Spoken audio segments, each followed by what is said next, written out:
with no fucking hope.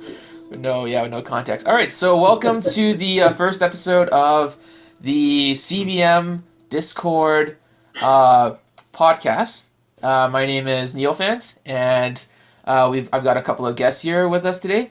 First, we have the Icon. If you could just introduce yourself, please.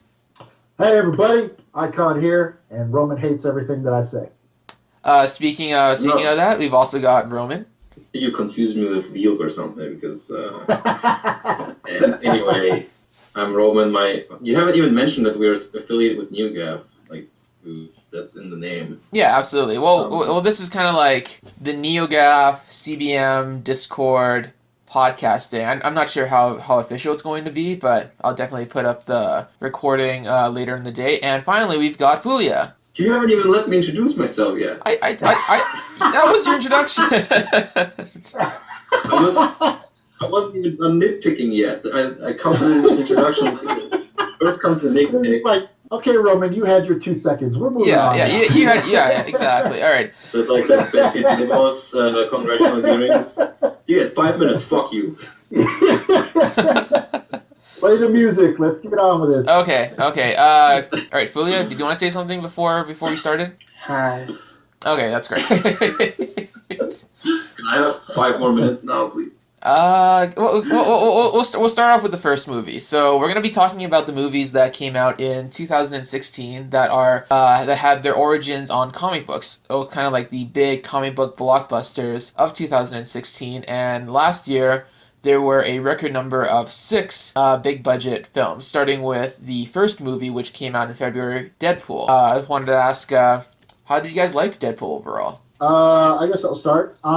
I really enjoyed it. I had a good time laughing at all the stupid references to other shit that Ryan Reynolds has done, and all the little jabs at the X-Men franchise and even the Green Lantern stuff. Just overall, it was just an entertaining movie. I didn't think it was any more complex than it really needed to be. I think they kept the story simple and kind of straightforward, and I think that really benefited the movie. It wasn't a whole lot of backstory about anything. You just kind of jump right in and go, look, here's the crazy shit that Deadpool deals with, and enjoy yourself. So I really kind of appreciated that. Absolutely. I think it had one of the most unique structures I had seen in a comic book movie, where the origin was kind of like placed in the middle to kind of help flesh out Deadpool's backstory, and then kind of starting in media res with him already on his path of revenge towards the antagonist of the film, which was, yeah, pretty cool to see.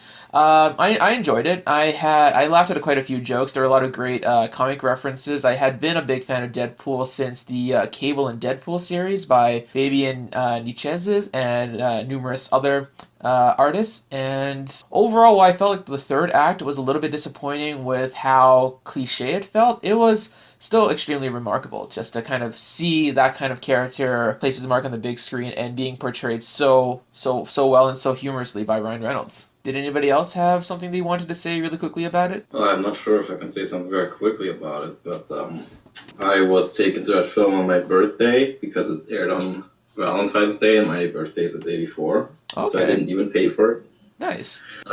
Which is ideal for Deadpool. And I think that was absolutely one of my favorite, if not my favorite comic book movie of this year, because it's super faithful. If you are a fan of the comics, it's literally the character from the page on the silver screen. And yes, they kept the story simple, but I think it did the character the service because they could focus on the humor, like the cab driver guy, like the little things, and they kept like very obscure characters like Blind Alan Weasel in there. It's like, jeez, man, like. I think they even had a Bob Agent of Hydra cameo there really quick too. Yeah, it was super brief. Yeah, I kind of remember something like that. But yeah, like the beginning credits were just incredible. Oh the yeah, that part was marketing amazing. thing was out of this world. I mean, for that. Yeah, some overpaid douchebag. I think as a fan of Deadpool, you got like the best you could hope for. Maybe even better. That was one of the best adaptations I've ever seen. Like, I mean, yeah, the bar is relatively low in faithful adaptations, but this was they held nothing back. Like they fought an uphill battle against their own studio. Exactly. Yeah, they only had what, like a 80 million budget, or like not even that, like a 50 something. 58 or something. Yeah, exactly. Something really small, and then I guess I think Ryan Reynolds had to kind of like finance the writers coming in to be able to see the movie being filmed, just so that they can kind of like get an idea of what was happening. And appararily the studio wouldn't even very pay They towards had to that. leak. the funding They for had that. to leak the video to get the funding, and it's like really, Fox, like really, the one time you're really successful, it was in spite of you this year. Exactly. Foolia, did you have anything to say? Did you happen to see Deadpool? Yeah, I seen it in theater and I like it a lot. In fact, the only thing negative I can say about it is that I was supposed to see it with a girl, but then she friend-zoned me. Kinda. Perfect contribution for your first movie comment. But Some girlfriends. Well, if you're gonna get friend zoned for a movie, Deadpool's the one to do it. I don't know. Actually, I kind of when I kind of think about it, like Deadpool would probably make for a pretty good date movie, just because it's kind of revolves around him rescuing the girl and then her kind of falling in love. Yeah, it wasn't. I guess it wasn't really meant to be kind of like a love story, but that's definitely part of it. Gotta be pretty open to that kind of shit. You know, like if you. Yeah. It's a nice, wholesome girl who's a little innocent. Like she might not particularly enjoy that. Someone like Deadpool was dating in the movie. I mean, yeah, exactly. Yeah, if you find someone who wants to go see that with you and really enjoys the movie, I would say that she's a keeper. But I don't know. That's just my opinion. like, that is marriage material right there, man. If she can sit through that long montage that I think ends with International Women's Day, that's that's it. You're done looking.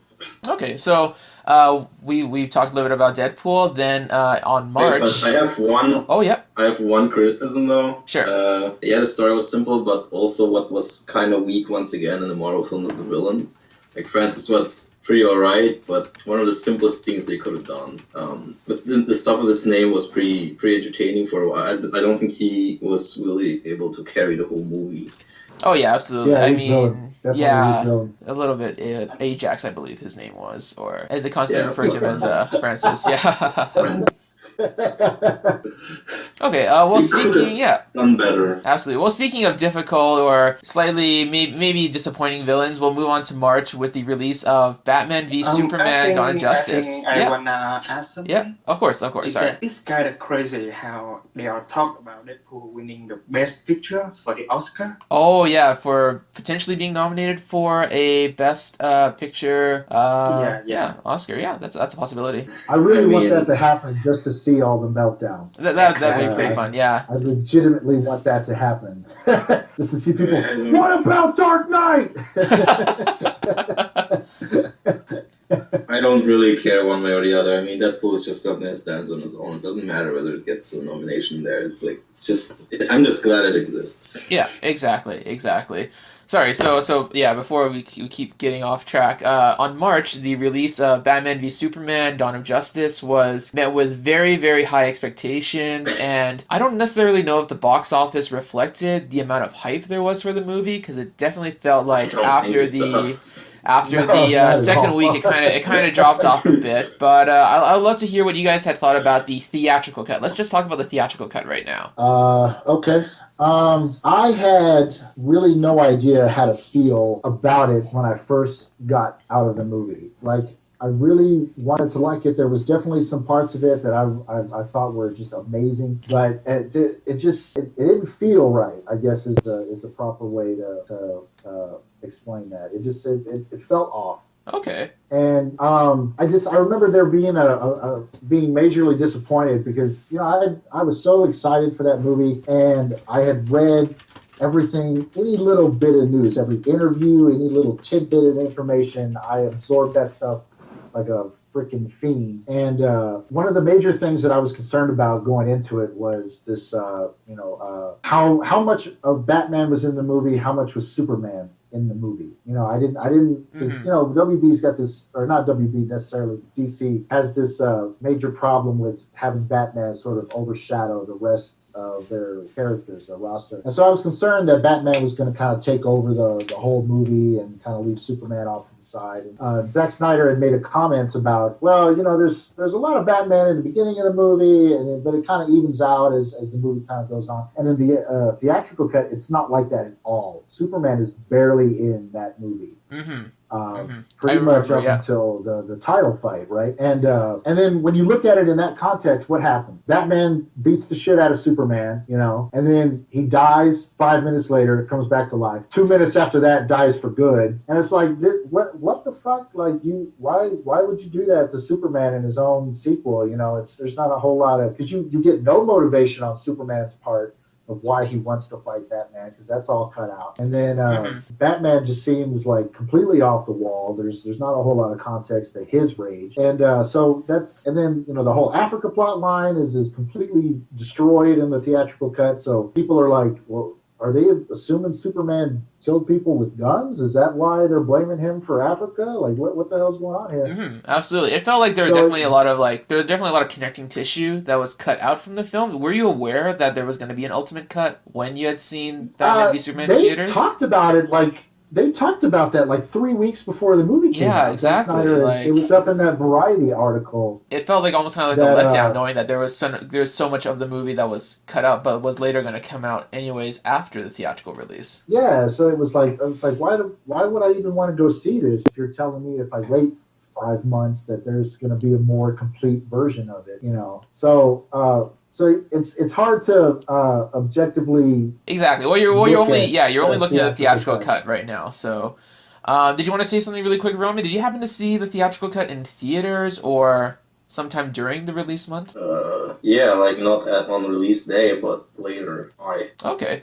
I'll give my thoughts. I had a lot of hype going into watching Batman v Superman. I actually went to California to visit family, and during that time I was invited by one of my cousin's friends to go see the Wednesday night release for the film. And after watching it, I was actually kind of blown away by how much stuff there was in the film. And I knew that there were definitely some parts of the film that looked like it was like cut or edited really, really poorly, or just kind of like jumped around with little like context or connotation as to why the scenes were transitioning. But overall, despite like my kind of qualms with like the Africa sequence, with the nightmare sequence, with the emails, that the whole like Justice League cameos, and kind of like throwing that in between like the tension between the Batman v Superman fight, I still enjoyed the movie a lot overall. I would have still considered the theatrical cut probably like one of the, not necessarily the best, but one of the best like movies that you could have done that featured Batman and Superman together and tried to like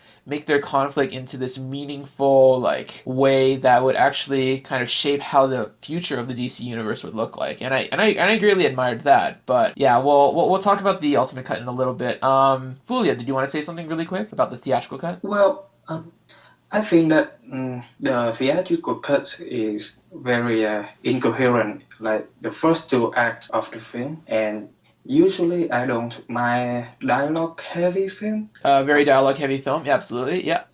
But when... Oh. You okay there? Yep. Are you able to... like I said, when you have a dialogue-heavy film and it's incoherent, you just don't really care much about what's happening. So I find the first two acts of the film quite boring, but that's the theatrical cut anyway. Okay. Since we'll we talked a little bit about the theatrical cut. Icon, could you start off with saying what you found improved a lot with the release of the ultimate cut and adding a half an hour more footage? I think the major thing that mostly everybody can agree on is that there was a lot more context given to Clark and his reasonings for kind of not trying harder to convince Batman about Lex Luthor's plan, because I know that was a big sticking point in the theatrical cut.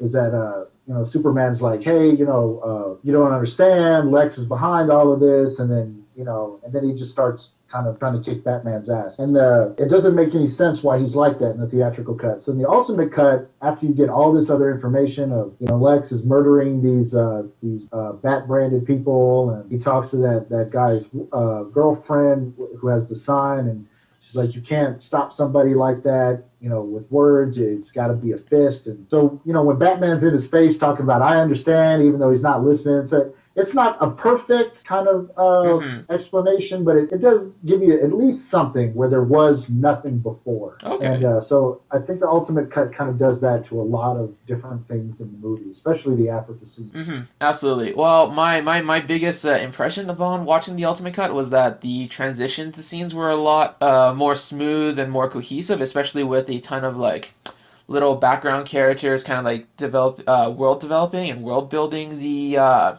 scene as necessary. One thing that kind of stands out to mind is the football game that the cops were watching while they were in the police car before they encounter Batman, and it kind of gives you an idea of what the tension is like in Gotham versus places like Metropolis. And apart from that, there was a lot of great Clark scenes. I love the part where he calls his mom and asks her what he should do, or how his own concerns about everything that's going on in the world outside of him. And apart from that, a lot of scenes didn't necessarily really change that much to me, but I already enjoyed the movie, so I didn't feel like the ultimate cut was that big of an improvement, but that was already because I really liked the movie overall. But I guess that's just my thing. Roman, did you happen to see the ultimate cut? No, but I've read what they changed. Okay. And I mean, I'm a little bit tired of talking about this. I don't like it. Okay. You know why? Okay. This doesn't explore what makes Superman interesting to me. I think all the characters come out of this worse. I think Eisenberg is really awful. Yeah, we didn't talk too much about that. Yeah. And it's not at all what I want to see. I mean, you can say it's just as valid of a take as campy 60s comics, but it's just not what I want to see on the screen. Personally, to me, it's bad. Yeah, absolutely. Yeah, I didn't even mention Eisenberg. What? I didn't even mention Sorry. Jesse Eisenberg's character. I had a lot of issues with him as well. And, I didn't. He was my favorite character in the movie. That's half the reason I even rewatched it. I fucking love Jesse Eisenberg in that role. Oh my god. I know. I'm so far on the other end of the spectrum with that. I absolutely adored Jesse Eisenberg's take on that. Just everything, even the little stupid, his little idiosyncrasies and quirks. Yeah, his little twitches and whatnot. I enjoyed every bit of that. Especially during that scene in his dad's office or whatever it was, and he's tapping his fingers, and Senator Finch kind of puts her hand on his, and he has a small little freak out because he doesn't like to be touched. So I think there's a lot to explore there. Whereas I don't appreciate it when people are like, oh, he's just ripping off Heath Ledger's Joker. So that's a whole other thing I won't get into right now. Yeah, absolutely. I wouldn't be opposed to this character if it wasn't Lex Luthor, because to me this is just not him. If it was, I don't know, the Riddler or the Clue I totally get why people don't like this version of Lex Luthor. I get it. Believe me, I do. And just for me personally, I thought it was highly entertaining because I didn't really expect it, I guess. And so I ended up enjoying it, but I completely understand why there was such a backlash about it. I mean, I was already ready to see it because it was pretty clearly visible in the trailers already. I was already set to hate it, and in the final movie, it was basically what I expected. So it just reinforced my seething rage. Okay. I'm just finding very little to enjoy there. Anyway. Okay, no worries. Foolia, did you want to say something about the release of the Ultimate Cut and how your impressions may have differed? Well, I find that the first two acts are much better now. But I don't think it is improved that much. I think the biggest. Yeah. Sorry. Are we able to get you back? Yeah. I think the biggest problem is bringing Doomsday into the third act of the film and having him blow shit up. Having him blow shit up. Okay, can absolutely. I intersect a bit here? I think that is the biggest problem. They try to push too many well-known Superman stories into one movie. Why? Why do you need to have the death of Superman? Death of Superman, yeah. the Dark Knight Returns battle, and Lex Luthor story all in one. And it made for a long film. Also have that be the beginning of the Justice League and have Wonder Woman in there. And also like cameos of the Flash and all of that, why does that have to be all in one? I mean, I get why, because they want to compete with a certain other studio, but I don't think that was a good decision here at all. Yeah, absolutely.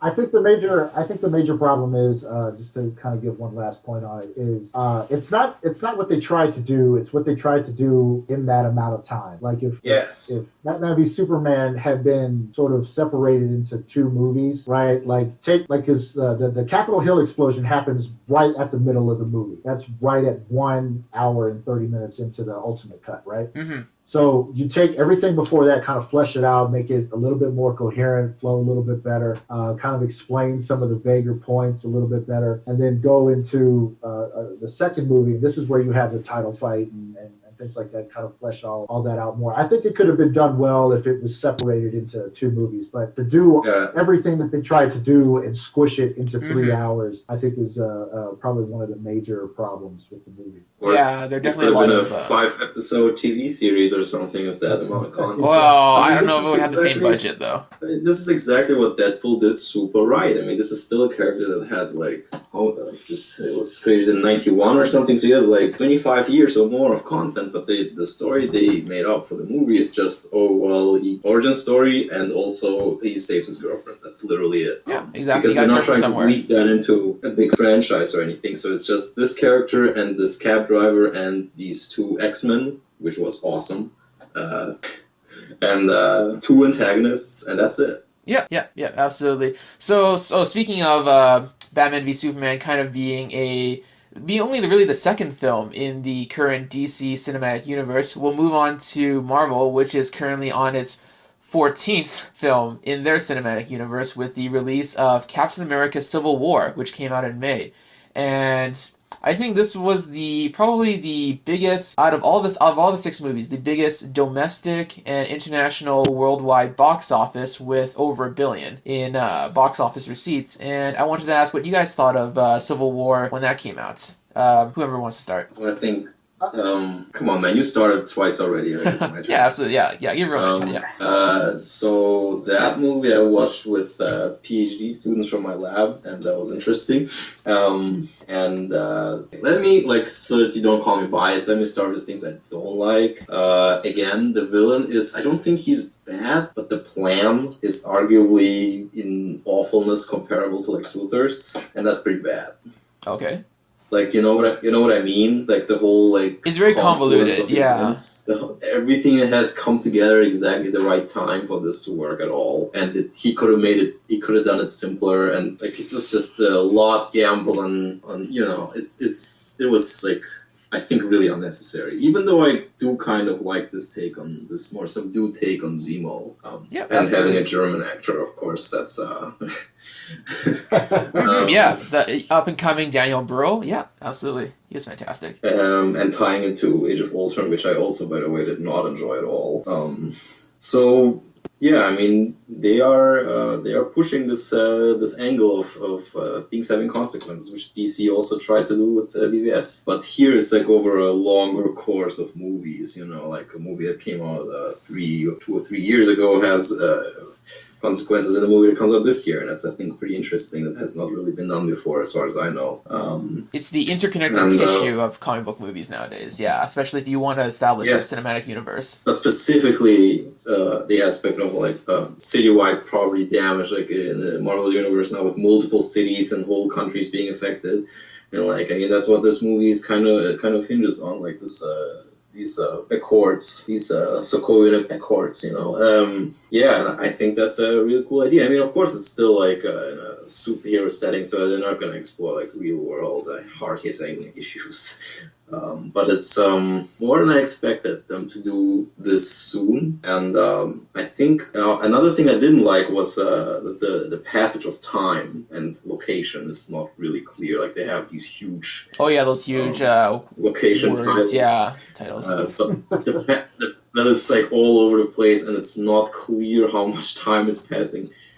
between these at many points. I mean, maybe they could have had a director's cut as well, but they didn't really need it that much. It's more of a minor issue. It disrupts the flow of viewing. But I think that I'm now done with my gripes. I mean, I think that was, for how much I enjoyed it, that was substantial. For the Okay. plan was really not good. Okay.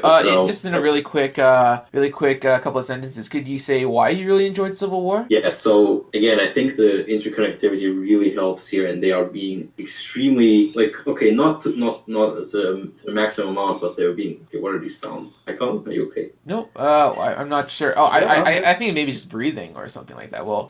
Do you have asthma? No. I think the mic's too close to my mouth. So, we have never seen, except for Age of Ultron, but this time the writing is actually good.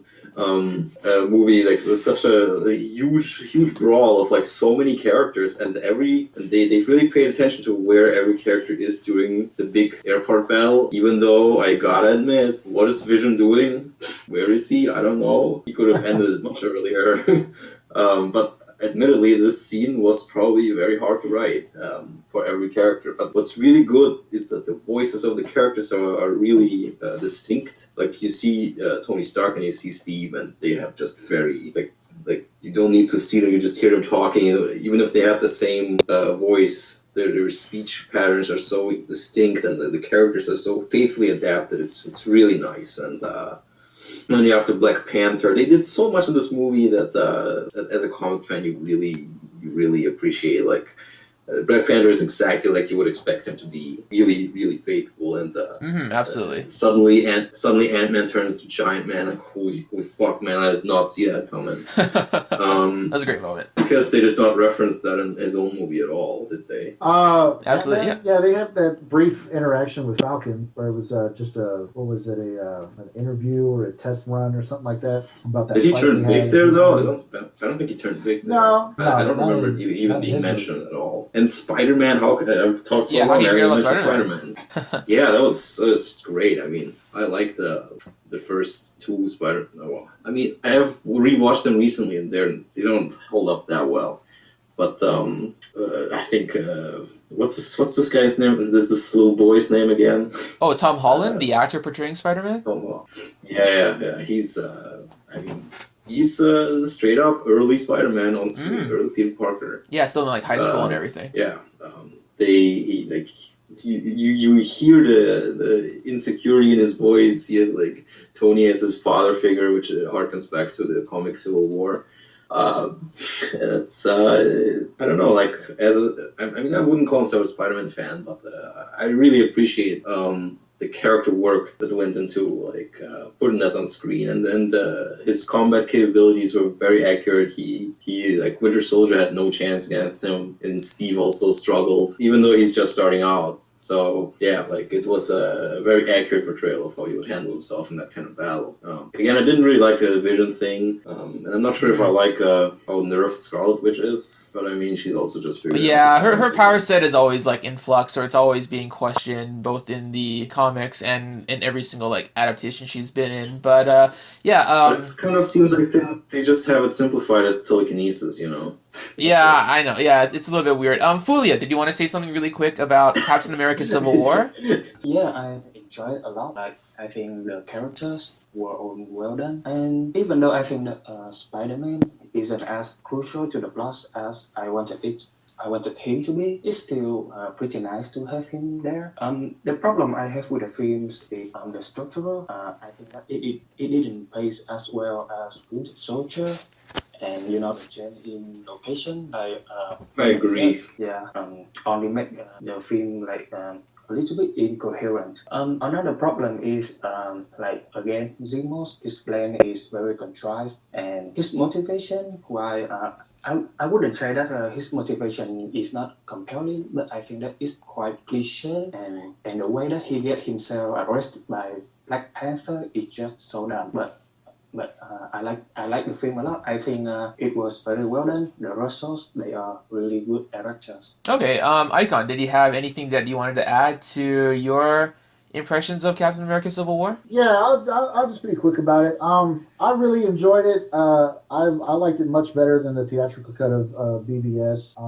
I had some problems with it. I won't really get into it, but some structural problems. Obviously, I had problems with Zemo's plan. I'll give you a perfect example: is the timing of the EMP blast with him being In the there with, psychiatrist's Winter Soldier office, and or like when he was when he was yeah, in interviewing the Bucky? interrogation room, like the timing of all of that. I mean, it completely just blew me away. It was like, how did he manage to pull that off? I mean, But let's be honest. Let's be honest. That whole sequence of him disguising himself as a psychiatrist and breaking into the secret German facility, like, and nobody noticing that anything was off. yeah. So yeah. The So fuck I had I had issues with that, but overall, I enjoyed pretty much every aspect of the movie. I think my biggest my favorite scene in that movie is when Tony arrives to meet with Captain America and Winter Soldier as they're going after Zemo in The Siberian Russia. base, yeah. Yeah. And so that was my favorite scene. I thought that was good. It was kind of ruined for me a little bit later with the whole "I don't care, he killed my mom" thing. I thought that was kind of stupid. But overall, I really enjoyed the movie. Okay. That's something I wanted to add. Like, I think the biggest way the movie succeeded was in it's not clear cut who is right. Like, people are still debating whether Steve is kind of more on the righteous side or if Tony. I honestly believe that they were both wrong. Like they were both had valid points at some point, but they were both too blinded by their own shit to really either one of them to really be right. But even if you believe that, that's still a successful character arc. Yeah. I'm not complaining. Okay. Because yes, they are colored by their experiences. I mean, Steve has been a soldier for decades, and like this always has been this upstanding, righteous guy, and that's not always like he's sometimes he's gonna run into resistance. And Tony is this guy who's like almost the opposite, and feels really guilty about some stuff, and it's like we gotta self-control, and someone has gotta limit us, and we're gonna give the power to the government. And Steve is really afraid of that, and I think that's great. I think you can't really this movie wasn't really about one of them being definitively right, something which they got really wrong in the comic Civil War, in both of them. Marvel has tried twice to write a Civil War in which they're like, which side will you choose? And both times it's like, I'm sorry, no. Like, one of the sides is clearly absolutely atrocious. And I think the movie just unexpected. I did not expect it to work that well, but yeah, they did portray two different sides pretty well without a definitive good guy and bad guy. Okay, I just wanted to put in my 2 cents really quickly. I can't really say anything else in addition to what you guys have already stated. I loved Black Panther. I thought his character arc was fantastic in the film, with him kind of like being on that path of revenge, but then later on realizing that there may be other factors in play. That's why I'm not going to continue spoiling the rest of this icon. I love Spider-Man. I thought his appearance was absolutely a lot of fun. I think it's great that there were so many of these character interactions with each other, and I don't know, I really enjoyed that third act when there was a lot of raw emotion and anger kind of being put out there between Captain America and Iron Man over things that they weren't willing to speak to each other about, or had willfully like withheld information from each other. And that kind of came into this like big like climactic, not just in like a physical sense, but more of like an emotional, psychological sense of like the schism between the two of them. Thus, the real Civil War was kind of like there in that Siberian base. I did have a few problems with the movie though. I felt like Captain America especially had made a lot of rash decisions during like near the beginning of the film when he found out that Bucky was going to be arrested, and then they kind of had this whole roller coaster of like constantly like escaping, punching people, getting out, figuring out what to do, rescuing him, leading into that big airport battle, and but basically, I just quick, I think that's intentional. I think that's intentional because Bucky is like literally the last exactly. threat he still has to his army days, you know, from back then, like the only one who's still alive. So he's like desperately clinging. That's why there's so much fan fiction with. The two of them together, Barnes and Noble and all that. Yeah, absolutely. Yeah. No. I absolutely get that, but I don't know. It just feels like the character of Captain America has slowly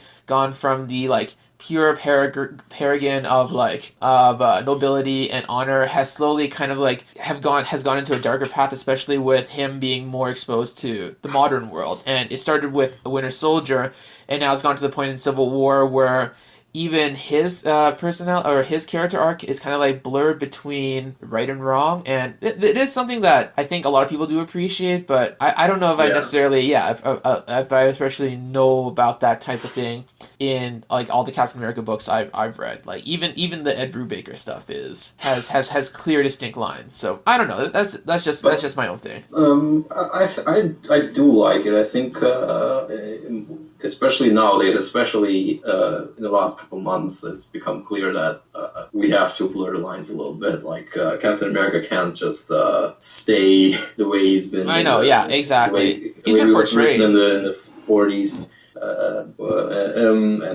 He like this is the point, right? In Winter Soldier, and here the point is that he's come from these simpler times and is now here suddenly. Like there's like a 60-year gap, and the world is more complicated now. I think that was in the trailer too. I think, and he has to see if he can adapt or not.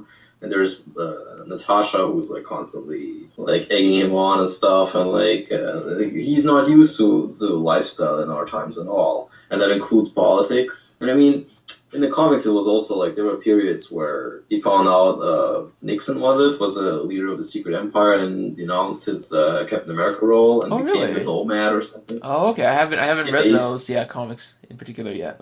He stopped being gay. He called himself Captain America for like almost, I think, 5 years or something, and adapted a different identity because he lost faith in the government entirely. And that was in the 80s. So.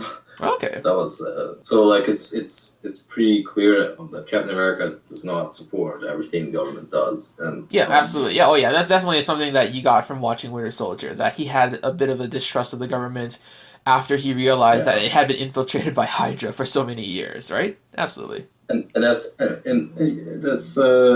point of the comics Civil War too, that he stands up to the government. It's like, no, fuck you, we're not gonna sign up. And I mean, I think it logically follows from that eventually you're gonna go down a more criminal, less idealized path. That's you're gonna clash with law enforcement, like he did with the German GSG-9, and which I really appreciated in Civil War. I think there's no real other avenue for that. Like eventually you are going to see yourself fighting police officers, Okay. and then you can't just keep spouting off your righteous one-liners, you know. Yeah, exactly. Because... Well, speaking of righteous one-liners, I don't know. I think we've given a good extensive talk of Captain America: Civil War. But speaking of righteous one-liners, we'll move on to a movie that also had a villain that spoke a lot of interesting diatribe and one-liners. And I didn't realize it until I just looked it up. But this movie actually came out at the end of the same month as Captain America, at the end of May, and that was X-Men: Apocalypse. I remember that actually. I know. I remember that Galaxy month. It felt to me like a June or July film, but no, it came out on May 27th in the United States and earlier actually in Europe. Any quick thoughts on X-Men Apocalypse? Did you guys think it was a suitable end to the second X-Men trilogy? It's a rhetorical question. It was done. It was so done. Okay. No, the third one on the series is always the worst. This is the way that I describe X-Men Apocalypse. X-Men Apocalypse is the best of the worst comic book movies ever made. Okay. What? So if you look at every terrible comic book movie that's ever been made, right? Catwoman, Jonah Hex, and a litany of others. X-Men Apocalypse sits at the top of that list. It's not a good movie. It's a terrible movie, but it's the best of the crap that we've gotten so far. What about like Daredevil? Yeah, no, Daredevil I wouldn't put in like the worst of them. I would still put Apocalypse above Daredevil. You put Daredevil? No. Really? No, I don't know. Oh. Ouch. Okay. And this is coming from somebody who fucking hates X-Men Apocalypse. I despised almost every scene of that movie except for Quicksilver's, Oh, yeah. sequence. But other than that, every bit of that movie was just utter crap. Okay. Do you guys felt like? Oh, you're done? Yeah. Sorry, I just wanted to ask. Do you guys felt like this or X3 was it was the worst of the current 6 X-Men movies? Really quickly. There are more. There's a Wolverine. Well, not including Wolverine and Wolverine Origins, like just of the main storyline arc. No, I still find Apocalypse to be the worst of those. Or better than X3, Origins and, or yeah. Wolverine and X3 and all of those. Mainly just because X3 just was it was nothing. I mean, I felt nothing watching that movie. And then with Apocalypse, I mean, at least, like I said, you had the Quicksilver scene was entertaining, and there was a couple of good little things here and there that really didn't like improve the movie, but at least gave you kind of something to keep you watching. Whereas X3 was just the whole time. Mm-hmm, exactly. And, yeah. Origin, so that's kind of how I sit with that. I'm kind of in the same boat. Like, I felt like Apocalypse was a slightly better filmed movie, but X3 made me laugh more because of how awful it was. So really, it's kind of a toss up as to which one I would put at the bottom of the X-Men pile. But yeah, I don't know. It wasn't. Yeah, I did not enjoy it when I watched it in theaters. I thought it was really boring at parts. I thought Oscar Isaac's portrayal of the title character was kind of crummy. There's not too many redeeming scenes apart from the Quicksilver scene that really impressed me, and even Magneto's storyline felt like it could have been done a little bit better, or it could have like gone to maybe even darker paths. But for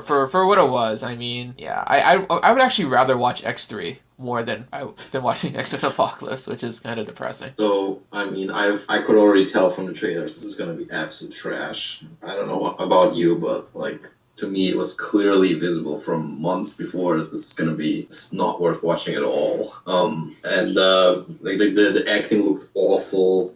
I didn't expect anything interesting out of the story. And look, like, Bryan Singer is making these movies exactly the same way he's been making them for the last 16 years. Like, this is a comic book movie that you would expect in 2004. Mm-hmm.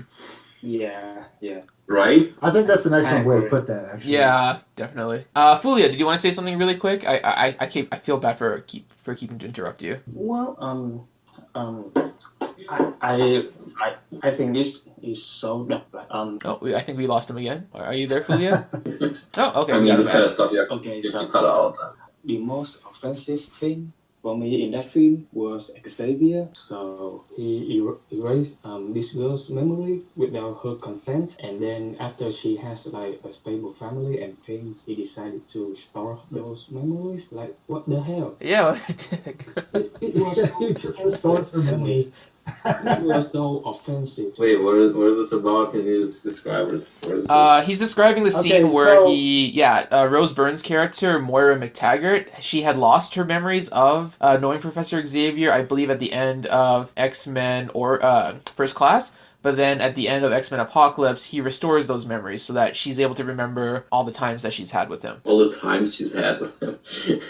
Yeah, basically, it's like a glorified booty call. It was fucking ridiculous. She's, kind of had moved on, right? He she was erased already her memories, and she already had a kid, kind of moved yeah. on with doing her own thing. And, Why did and he then at erase the her end of, memories? who the hell knows? I have no I've been idea. kind of about nilly-willy that. with this with Xavier over the years, man. I've always seen Xavier as kind of like a dick, especially with those kind of powers, so it isn't a big surprise to me. Okay, well, speaking of, like, giant dicks or giant, like, pieces of crap, we've got the next movie, which came out at the very beginning of August, and that was the third movie in the DC Cinematic Universe, Suicide Squad, directed by David Ayer and featuring a wide ensemble Allegedly of directed characters. by David Ayer. Wait, what was the giant dick here again? The giant dick here was the originally assistant to Suicide Squad. Oh, I see.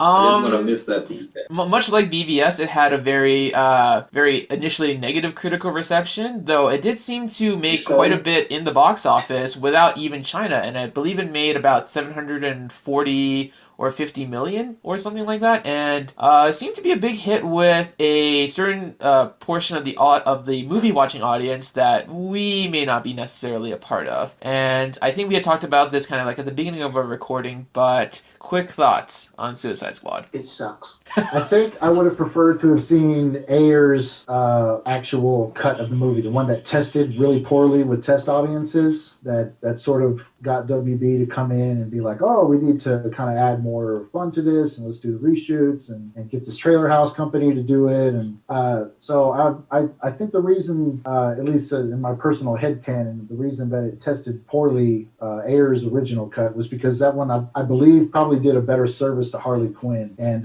I think a lot of fans of Harley Quinn these days who don't really understand where that character came from, that's probably didn't like her actual, origin story to, being really in that abusive relationship with Joker. So I would have really liked to have seen Ayer's original cut, and I'm disappointed that we might never get to see it. But the one that we got, yeah. Didn't they change like a whole reason for him throwing her out of a helicopter or something? Mm-hmm. Yeah, they changed just about every aspect of their relationship for the version that we got in theaters, and even in the extended cut, it's not any better.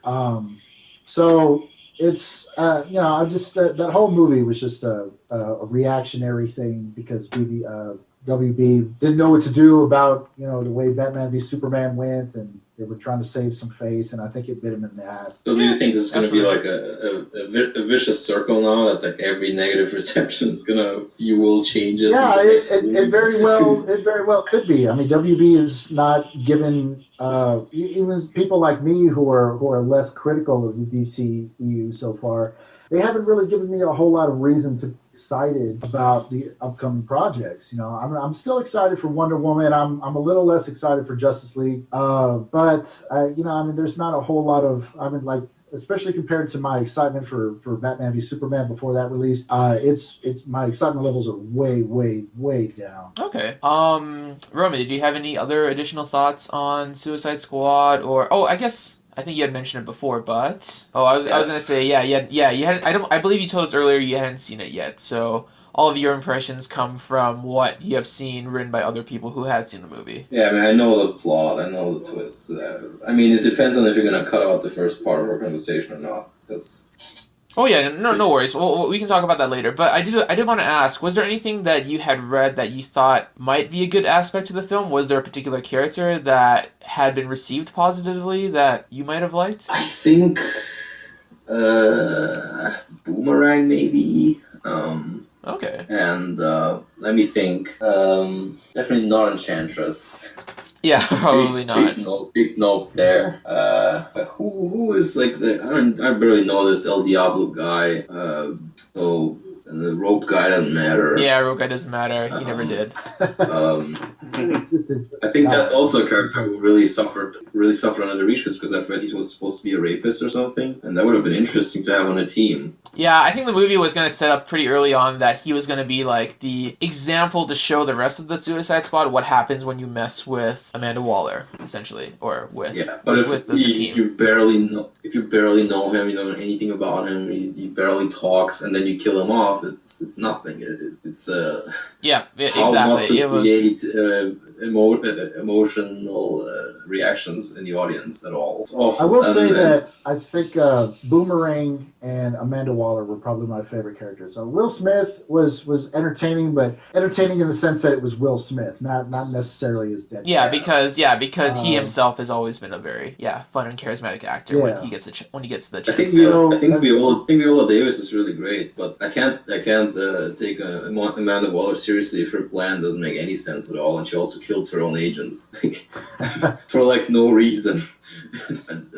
I'm sorry, that's just stupid. Well, since the time that I had seen Suicide Squad, I've actually seen the movie a couple of more times. One was on an airplane, and one was checking out the extended cut.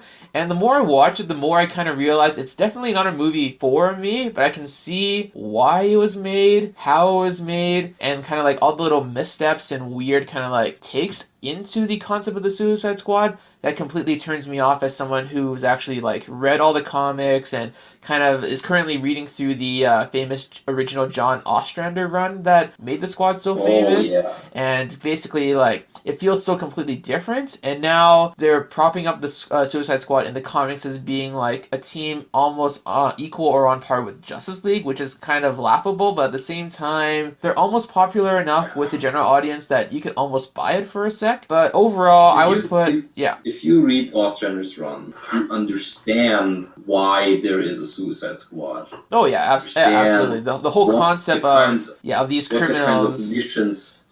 What the kinds of missions these guys go on that the Justice League can't. Like that's immediately. I think with the first issue, it's immediately clear because they're like in some Middle Eastern country and they're like terrorists and stuff. Yeah, there's like a terrorist group that's basically like attacking people in other Middle Eastern countries, and only like a secret clandestine group of like operatives is able to take them down, because otherwise it would create like a huge political like and legal conflict, especially if they found out that America decided to intervene, which is absolutely the point. It's similar to Batman and the Outsiders, when Batman is like, well, if the Justice League intervenes in this conflict, then that's really bad publicly, so I'm gonna found my own Black Ops team and go in there myself. And the Suicide Squad is kind of very similar, but instead of Batman's dudes, they are criminals. So yeah, but in the movie, there's like, okay, why are these people being sent on this mission?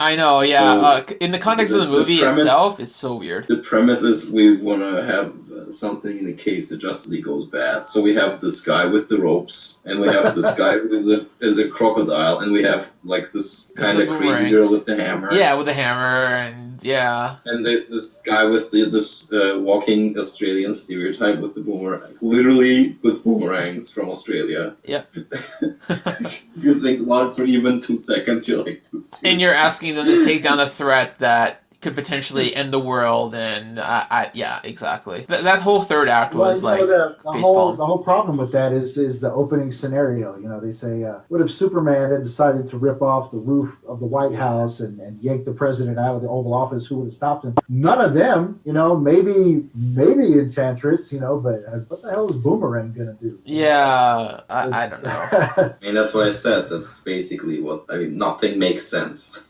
Like, the whole premise is fundamentally flawed. The thing they set up in the trailers is a complete misdirection, because that's not what the movie is about at all. Most of the trailers are misdirection. And I really love the trailers. I had high hopes for this, because it wasn't Snyder, and I like Ayer. And he literally lied. Ayer lied about there being no reshoots. Like, I can't respect that. Come on. Mm-hmm. Quickly, Foolia, did you happen to have anything else that you wanted to say about Suicide Squad beyond it sucked? Nah. Okay. I don't have too much time left, so I just wanted to... Yeah, sorry. Yeah. About like how my life sucks after it's released, but you know, yeah, well, no, we'll leave that to outside of the discussion, because that's going on to a little bit more of a personal thing. Sorry, I don't have too much time left, but I just wanted to quickly talk about the last movie, which came out in November for big budget comic book films, and that was Marvel's Doctor Strange, which came out in November. And any quick thoughts on that, considering that was the last that was the most recent big comic book movie that I think at least some of us had seen. Okay, so I think I'm just gonna start here. Yeah. So like that was something that was, I think, really difficult to pull off, and probably also going to be very expensive. But I think they've done it again by keeping it simple, but also having like some really introspective moments, like when he was standing with the ancient one on that balcony when she was dying. Oh yeah, well that's a big spoiler right there. But yeah, absolutely, that's one of my favorite scenes of the movie too. Yeah, that's okay. I think you should put like at the beginning of this a big spoiler warning. I'll throw something in. Yeah. So yeah, I think it was very formulaic. Like you could see a lot of it coming a mile away, and also again the passage of time was really not clear. Like I read in an interview that the training went on for a year. That is not clear at all. Yeah, definitely. Not even in a throwaway comment. Like nothing. Like it seems like he's just becoming the best sorcerer in the place in the span of a week. or something, and that's just they could have done a real much better job with that. And I think the humor was pretty good for the most part. I like Wong. Think of the love interest. What's her name? Oh, Mom or Tess. something. Was it Tess? Or I know she's played by Rachel McAdams. Yeah. Yeah. I think that whole aspect was kind of unnecessary. Although I did like their exchange when he was in the beginning of the film, a huge dick to her. I think that was well acted. Like the audience I was in really was like they gasped when he said some of the stuff he said there. But that was well delivered. And I think the ending, like the final confrontation, was like it really surprised me. It was really enjoyable. Oh yeah, absolutely. Yeah, that entire third act was pretty spectacular. Yeah, it was so. Bottom line, it was very formulaic, predictable origin story, but also faithful. I think it was well acted. It was well directed. Had a unique twist. I think the special effects were out of this world, literally. Oh yeah, definitely. Yeah, especially if you've seen it in 3D IMAX. I apparently heard that was like the way to watch the film with all the great trippy visuals and. I watched it. Art I watched design. it in 3D with IMAX. Okay. I know, Icon, you had mentioned before that you haven't seen Doctor Strange yet, but was there any particular reason why or why not, or what's holding you back right now? It wasn't really nothing to do with the movie that kept me seeing the movie. It was more just the logistics of it because of being a dad and having a babysitter, and it's costly to have a night out. So I really only do it if I'm super excited for a movie, and I just wasn't really feeling Doctor Strange. And like I said, I'm gonna absolutely watch it when it comes out for home release. But it just nothing about it sort of motivated me to put in the effort to go see it in theaters. But I have no real context, obviously, because I haven't seen it. So Okay, yeah. I don't know if it would have been worth the effort in hindsight. Well, it's still the most recent movie, yeah. I just think it's very amazing and incredible that there's a full length live action movie about Doctor Strange. It's not the first one though. There was at least one like in the 80s that on. Yeah, I know it's been laughed at, yeah. Like come on. Look at this. This is just the budget that went into the effects and the interconnectivity with the bigger Marvel. That's 10 years ago I would have never thought that was going to happen. Exactly, yeah. It was a big surprise too. This is a character who he was maybe like a cult favorite in the 60s and maybe the 70s. But if you ask someone, so what are some of the best Doctor Strange stories? He barely got. Okay, so this recent Jason Aaron run and one other story. I enjoy that one. And maybe the original Ditko stuff, and that's it. There's a span of 30 years where there's nothing of interest, except maybe the Defenders stuff. This is a character who barely has any material that you could. He has a couple of interesting villains, but we are at that point with the Marvel Universe now where we're digging deep. Exactly, yeah. And I think after 14 plus movies now, they're able to delve deep and basically kind of present a character that will make big bucks because of how reliable and how confident Marvel has been with their films as of late. And which gives them really the best actors too. Exactly, yeah. Foolia, did you want to say something really quick about watching Doctor Strange? I kind of liked it, but I think that I didn't like the third act when I first saw it. But now thinking back, I think it's kind of great. But I still think that the leading up to the third act wasn't really great. And I think it has something to do with the editing. Like Roman said, the 1 year training, it wasn't clear at all. Also, why I think that the directing was pretty good overboard.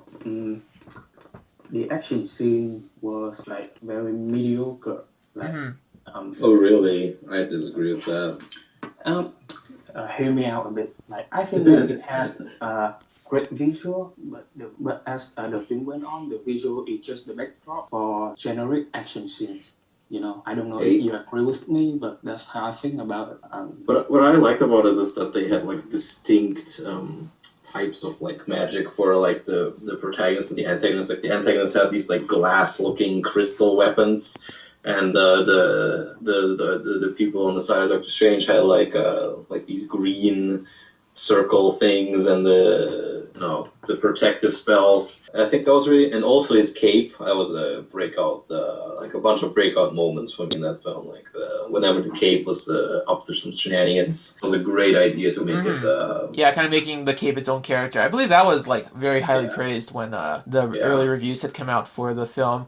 I'll just quickly. I don't think the action scene is bad. I just think that the direction could have been better. Like you have the fantastic visual. Like why do you use shaky cam to Oh yeah, but I think that was the point of the trippy scenes, like when in the city all the walls start going crazy. Like I think they want to disorient you. Also, I think that Mads Mikkelsen could have been used better. Oh yeah, as the villain Cassalius, I believe, right? Yeah. Serious. But Although I gotta say he had a bit of a decent point actually. Like I mean, this is a perspective that a lot of people share. Like for example, now like the world is so fucking shitty and like life is constant pain, and this dude over there is promising me like eternal life and stuff. And why do we have to sacrifice our lifespans if we can just live in his dimension? But of course, that means he's accepting a deal with someone worse than the devil, and Steven correctly points out, man, dude, look at your eyes, man. Seriously, that was great. I'm sorry, Icon. These are yeah, absolutely. spoiling you in that way. Oh yeah, no. I think he's already read enough. I'll quickly just say that Doctor Strange was an alright movie to me. I saw this pretty early in the movie. I kind of had low expectations because I didn't know particularly too much about the character beyond having read some of the Jason Aaron comic stuff.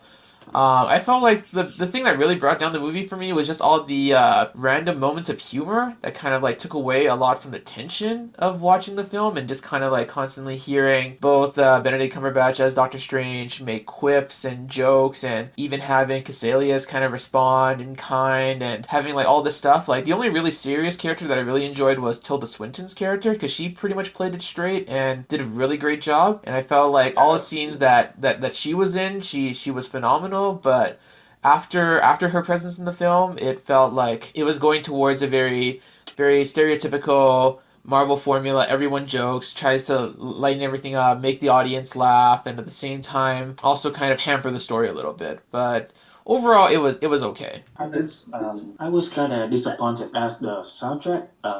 The score composed by Michael Giacchino. Yeah, I'm not sure if it was the sound mixing or anything, but like it didn't really stand out for me. I was really disappointed about the soundtrack. I Okay. don't really remember it, so Yeah, it's me neither. probably not great. I mean, I think that's a general problem for the MCU. Like, there's nothing that stands out except for a couple themes, I guess. Okay. I think we've reached the end of our discussion on the comic book movies of 2016. Before I end it off here for our first episode, I just wanted to ask you guys really quickly, in one like sentence or less, what is your most anticipated comic book movie for this year? We'll start with Foolia. Go. Wait, can you list them first? I don't Oh, remember there's so what's going many. on. What is the first one in your mind? What is the first one that just pops out in your head? That's what I wanted to know. Logan. Logan, okay. I think the trailer looks great. I think I think it's gonna. How do I say it? It gonna, because from what from what James Cameron have said, I think he knows what he's doing, and he's gonna get a lot right this film. Okay. For me, it's probably Justice League. I do enjoy all the Zack Snyder films that I've seen pretty much, and if I had to put a second, or just maybe like another movie, it would probably be Guardians of the Galaxy 2. Roman? I'm kind of torn between Thor Ragnarok and Guardians. I mean, I think Guardians is more of a surefire thing. That's going to be probably pretty great. With Thor, I mean, the previous two are so boring. It's a meme at this point. But if they do World War Hulk and whatever they do with Ragnarok, that could be really great. And if they tie it to Doctor Strange somehow and the different worlds, and again World War Hulk, I mean, I really want to see that. That's great. That's a bit more of a gamble, but third time's a charm, no? Yeah, no worries. And finally, Icon. What is the first big 2017 movie that you're excited to see? I go back and forth between Wonder Woman and when I'm more excited But those are the two that I know that I'm going to put the absolute most effort into seeing day one. Sorry, I think we missed your second choice. You had said Wonder Woman, and then you were cut off there for a sec. Oh, Logan. Logan. Okay, perfect. Great. Well, sounds good. This has been the first episode of NeoGAF's Discord CBM voice chat podcast thing. I'll edit it up and put everything together. I'll let you guys know that we are currently at 1 hour 16 minutes. So. It'll be exciting for I know it'll be exciting for me to edit down and kind of put everything together somehow. So thank you guys. I'm gonna stop the recording right now, and you guys take care. Bye.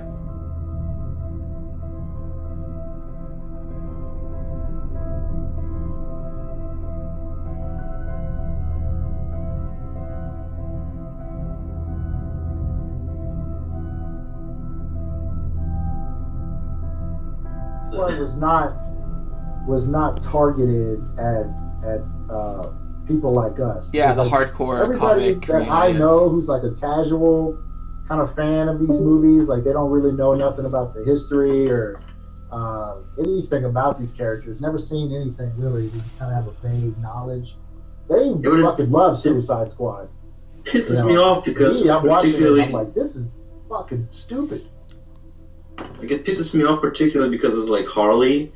People don't know this character. They don't really care about her origins, but it's like this. Ooh, she's a rebellious, hot punk chick and has a hammer and is kind of gay, but not really. But when you want her to be, she is, and also she's standing up to the man, even though she's not. Like it's whatever you want her to be, even though. Yeah, it's part of her background though, that she's kind of like this individual who has this obsession with her boyfriend, who basically like abuses her and treats her really badly. But I guess her kind of like character arc is trying to get over him, but at the same time still being under his thumb. And in the end, by the movie, we're not really sure where that's even going. But that's one of the many problems. They're like cherry picking the most shallow fucking aspects of this character. They don't give a shit where she came from. They don't give a shit like what other relationships to other characters. It's just like her being like this sexy daddy's little monster thing. It's like this appeal to like young female teenagers. It's like, oh man, no. Oh, I would say that's probably an important part of how Harley got so big in the first place, because in the comics she was always appealing to young teenagers. Yeah, I think they did a huge disservice to Harley Quinn, especially for her major character arc of getting over the Joker and sort of finding her independence in that. And then, but she's just like a lovesick puppy who loves the bad boy, Okay, so I think if we want to have any structure in this, we should just leave this for later, because that we're going way too far. Yeah. No worries. I did start recording, but I can always cut this part out. So if you guys are ready, Foolia, are you ready on your end? Yeah. Okay, perfect. We're even like a part of this thing. This can be like for like end bumper type of stuff, or something I can always excise out. Extra features. Listen to us ramble on.